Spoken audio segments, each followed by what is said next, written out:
Years ago, we would present selections from our productions a couple of months after our public performances on a smaller scale at a New England Gilbert and Sullivan Society meeting. We called this annual program the NEGAS Retrospective. More about NEGAS in a moment, but I want to point out that we're reviving this tradition this afternoon by presenting selections from our recent Trial of Pinafore productions, featuring many of our original cast members as soloists. And on that subject, as the soloists come up, as Mary has placed herself to the side along the rail here, please do the same, so you and I have a chance to see each other. So you're elevated for everyone to see you. So please welcome original cast members Ed Fell as the counsel,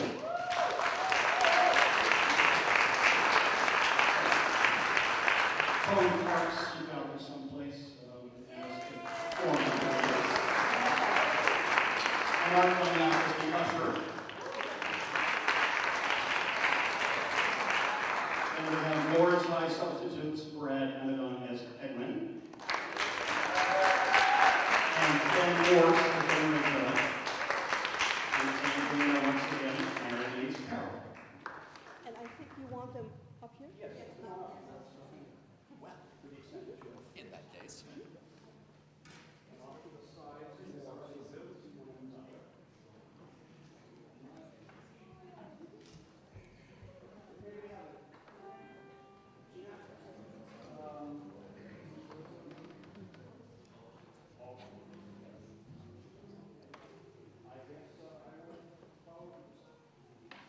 A nice dilemma we have here that calls for all our wit, for all our wit.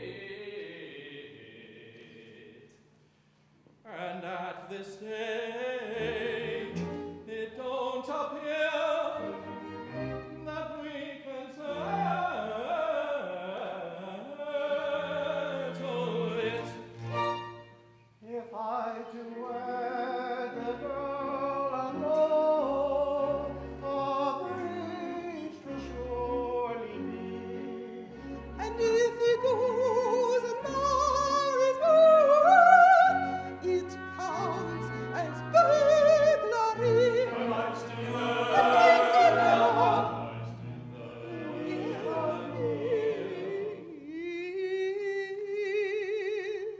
On my still My life's still there. we have here. On my still we have here.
And now some words from our sponsors, but first I should announce the next selection. Turn to Pirates, please. Hail Poetry, which in my edition is on page 118. It is my pleasure at this time to present the pastor of Sudbury Methodist Church, Joel.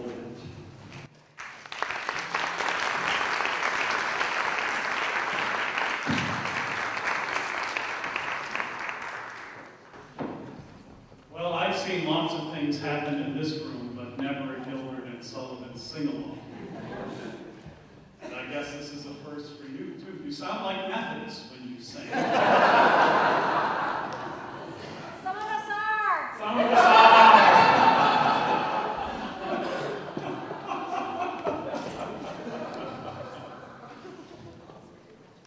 John and Charles Wesley were Anglican priests in the second half of the 18th century, the last part of the 1700s.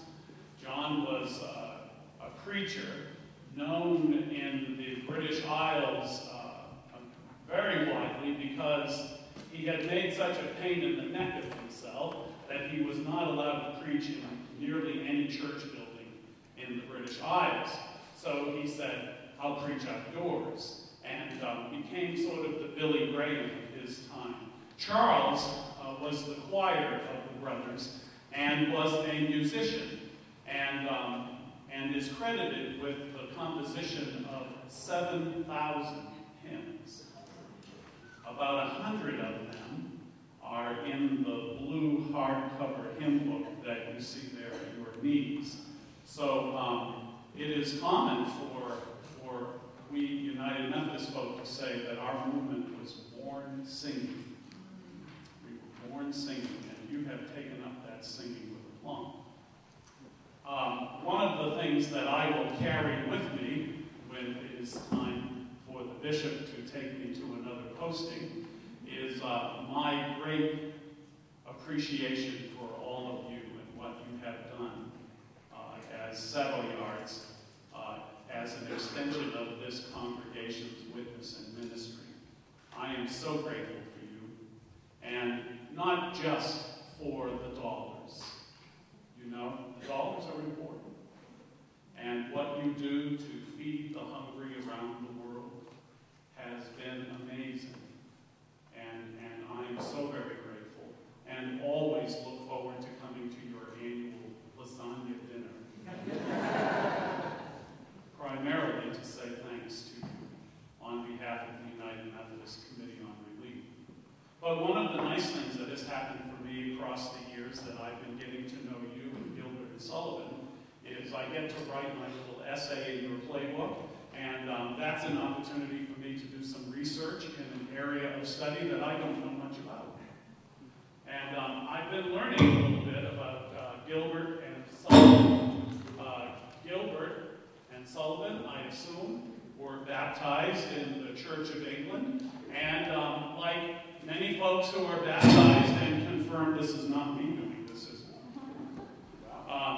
Like many people who are baptized and confirmed, it's the end of it, you know? All right. Yeah. So, I mean, you know how to get rid of the bats in a church belfry, right? You baptize him, you confirm him, and you'll never see him again.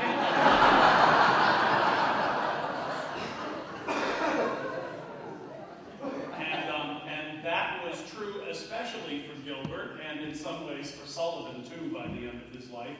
In fact, Gilbert didn't have very much good to say about the church. One of his original musicals was called The Rival Curates. And he wrote it in 1867 and published it under a false name because he was really going after the clergy of the Church of England. Can you imagine what he was? I mean, this was Gilbert after all, right?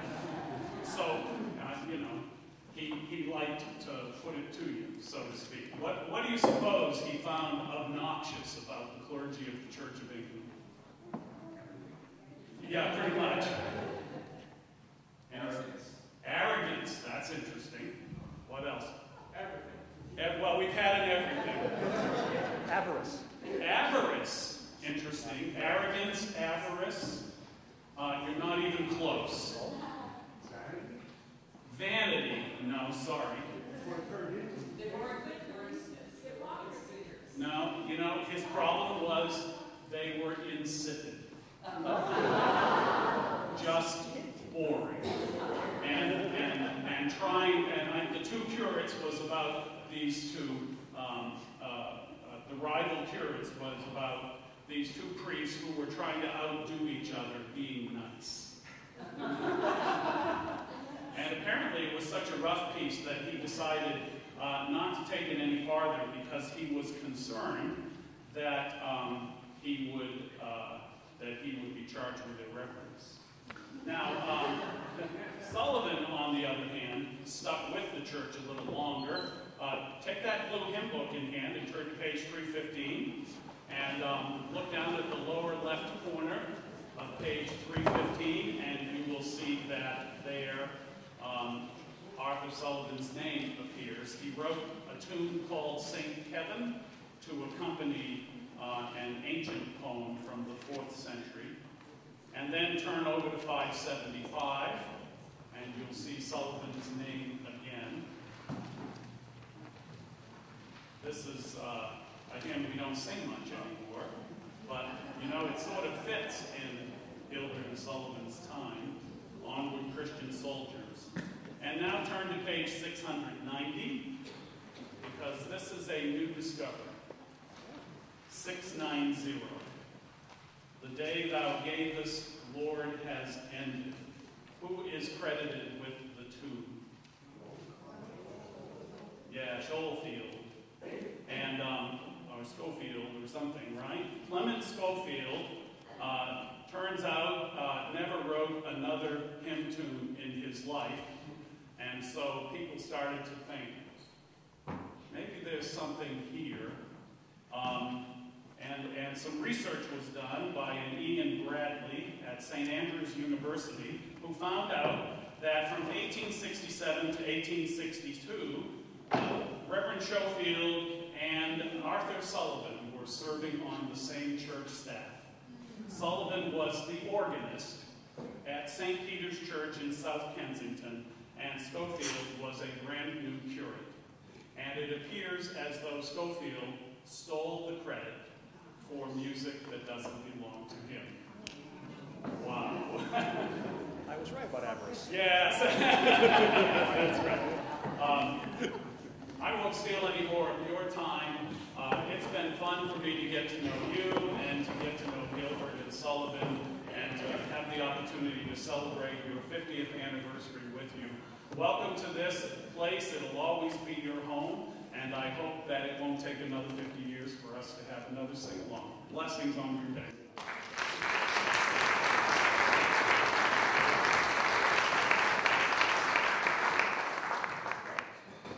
Hail Poetry is the anthem of the New England Gilbert and Sullivan Society, which is an appreciation organization as opposed to a performing group. NEGAS helps to tie together the lively GNS scene in the Boston area and throughout New England. Many NEGAS members are also Sudbury Savoyards and vice versa. And NEGAS is the co-sponsor of this sing-along, which doubles as their main meeting. With more information about NEGAS, and I believe to plug an upcoming sing-along of their own, here is Rebecca Haynes.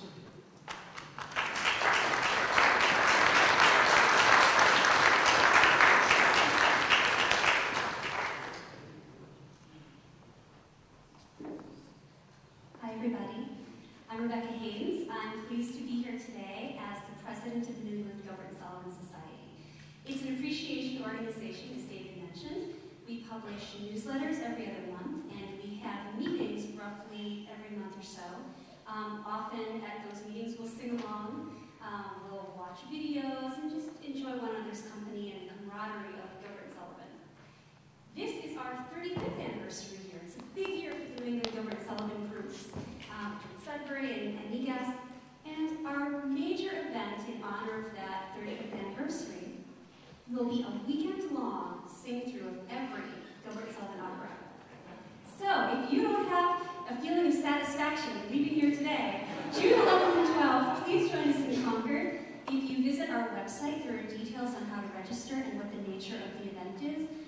We're just singing all the music, no dialogue, so you'll be able to say that you sang all the Gilbert and Sullivan operas in one weekend. I hope you can join us. If you have any questions, just let us know. Thank you.